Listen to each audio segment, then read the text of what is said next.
Bonsoir et bienvenue au Méga Cigar d'Angoulême pour l'avant-première de X-Men. Beaucoup de monde pour cette avant-première très attendue. Autant vous le dire tout de suite, ce nouvel opus des X-Men Day of Future Past est une vraie réussite qui vient contrebalancer les spin-offs en demi-teinte sur les origines des mutants et Wolverine. Bryan Singer reprend la main sur la franchise et compose ce qui est sans doute le meilleur épisode de la série. On reprend les éléments et les valeurs qui ont fait le succès des X-Men en y ajoutant le concept de voyage dans le temps. On m'a envoyé vous trouver depuis le futur, dans 50 ans. Vous me la refaites encore une fois, s'il vous plaît. Laissez-moi finir. Au début, les sentinelles ne ciblaient que les mutants. Ensuite, ça a été tout le monde. Je suis venu de loin pour nous guider, nous rassembler. Les X-Men.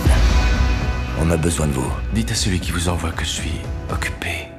Celui qui m'envoie, c'est vous. Le professeur Xavier s'allie à son frère ennemi Magneto pour envoyer Wolverine dans le passé et changer le cours de l'histoire. Je sens qu'on va se marrer. Le changement, c'est le véritable thème de ce film. Vous y découvrirez vos héros à deux époques différentes avec l'évolution que cela implique pour eux entre ces deux périodes. On te veut, Mystique. Pourquoi? Parce que t'es une belle garce. Lâche-toi, je t'en prie. Le personnage de Mystique, qui peut changer son apparence à volonté et personnage central de l'intrigue, incarne à merveille cette notion d'évolution à la fois physique et mentale des personnages. Nous avons le grand plaisir de voir un nouvel arrivant chez les super-héros, Bishop, interprété par notre Omar Sy national, et même si son rôle est court, son personnage ne démérite pas aux côtés des autres mutants. Au moins, on a enfin un acteur français, à part Jean Dujardin, qui apparaît dans un blockbuster américain, et ça fait plaisir.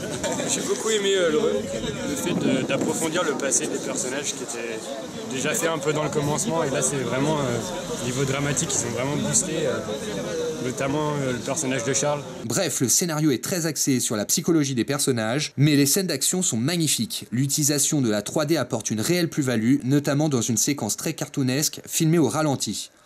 Franchement, un bon film. Je savais ce qui allait se passer un petit peu, mais comme ça aussi, en prendre plein les yeux avec les lunettes, la 3D, franchement, c'est super bien.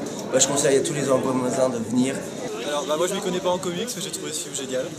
Toi tu t'y connais mieux. Moi je m'y connais mieux en comics et je l'ai trouvé super génial aussi, c'est hallucinant. J'avais pas vu un film comme ça depuis Avengers, je pense.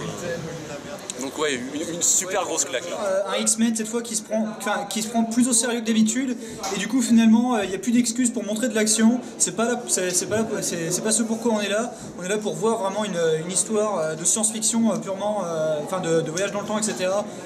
Avec des X-Men en background, mais finalement donc ça s'inscrit dans un vrai film de science-fiction, et du coup ça s'inscrit dans la vraie nouvelle vague bande dessinée qu'il y a eu à partir des années 80.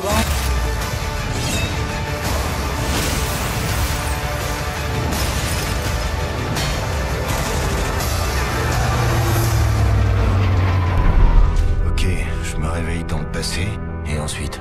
Trouve-moi. Convainc-moi de tout cela. Il faut que nous soyons tous les deux Et je te retrouve où? sur un autre chemin, plus obscur. Logan, j'étais un homme très différent à cette époque. Guide-moi. Éclaire-moi. Sois patient avec moi. La patience, c'est pas vraiment mon fort.